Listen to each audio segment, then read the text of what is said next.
Las Escrituras dicen que Adán vivió 930 años. Génesis 5, verso 5. Cainán, 910. Génesis 5, verso 14. Matusalén, el hombre más longevo de todos, 969 años. Génesis 5, verso 27. Como estos hombres, otros tantos que aparecen en la Escritura.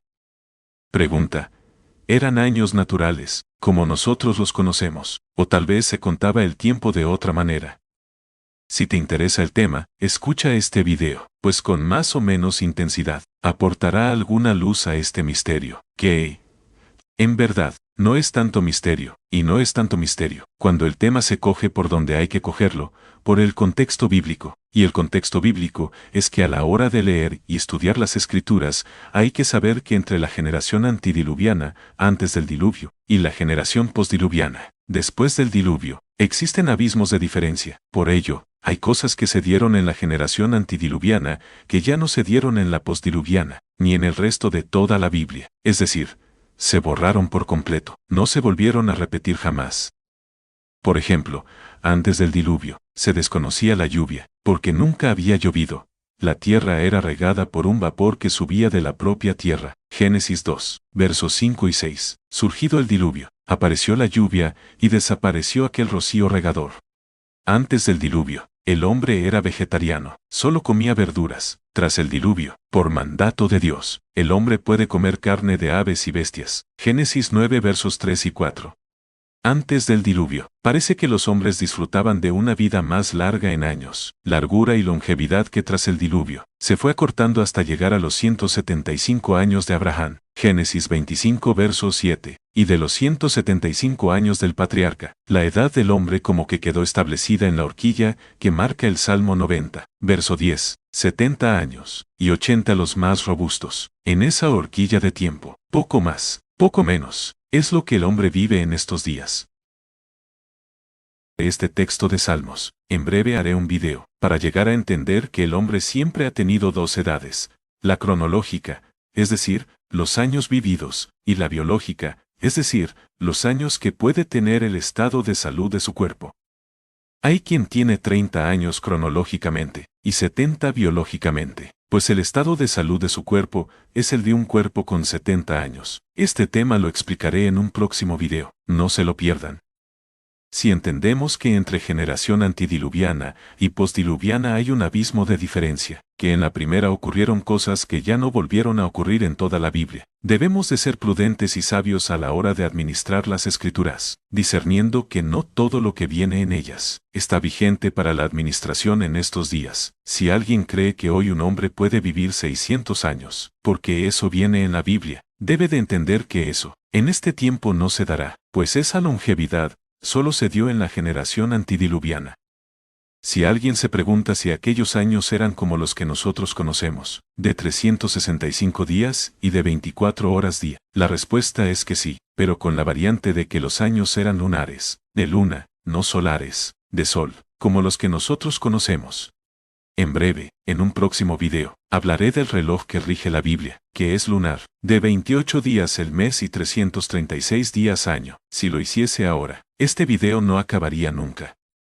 Sobre lo que estamos tratando, el misterio de los años de los hombres antidiluvianos, decía que sí eran años como lo que nosotros conocemos, solo que bajo el calendario lunar, que tiene días de menos, una diferencia de 2 o 3 días mes con el mes solar, el año lunar tiene 336 días, mientras que el solar, 365, o sea, 29 días menos. Por ello, la diferencia de años es muy poca, y más en la cantidad que aquellos hombres vivían.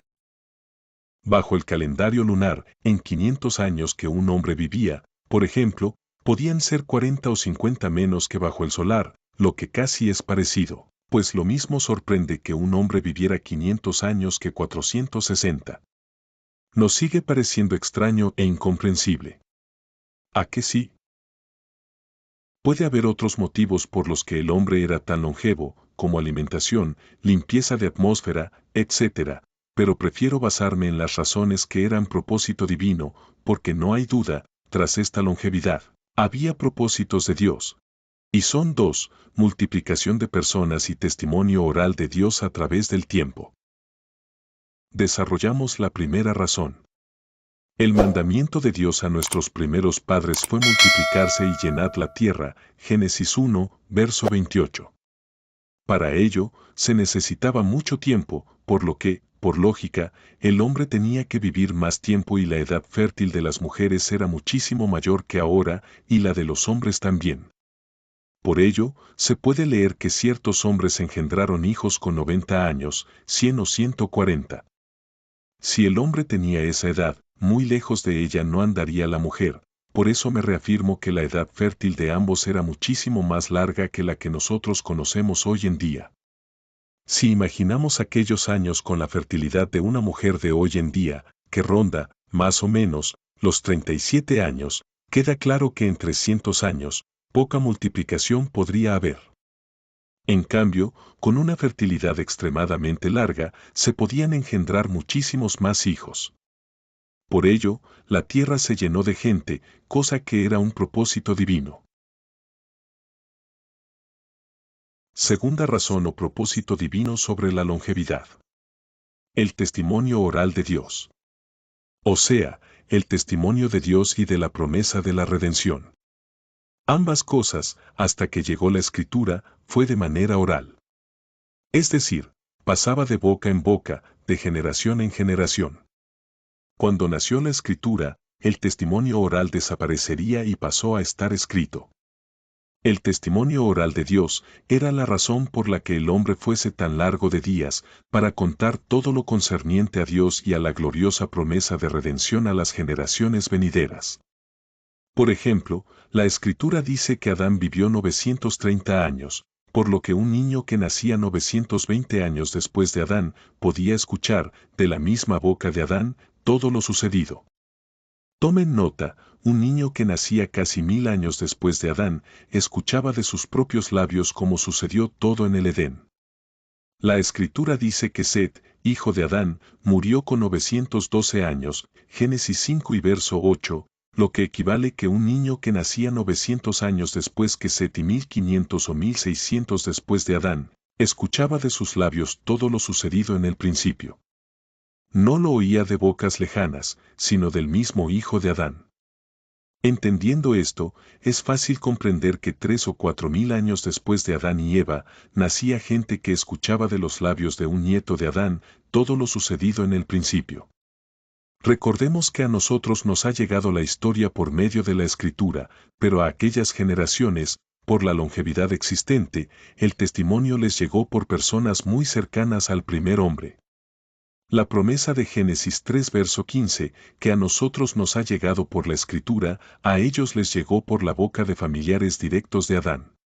Si te gustó el video, da like, comparte, toca campanita, suscríbete al canal. Muchas gracias y hasta el próximo video.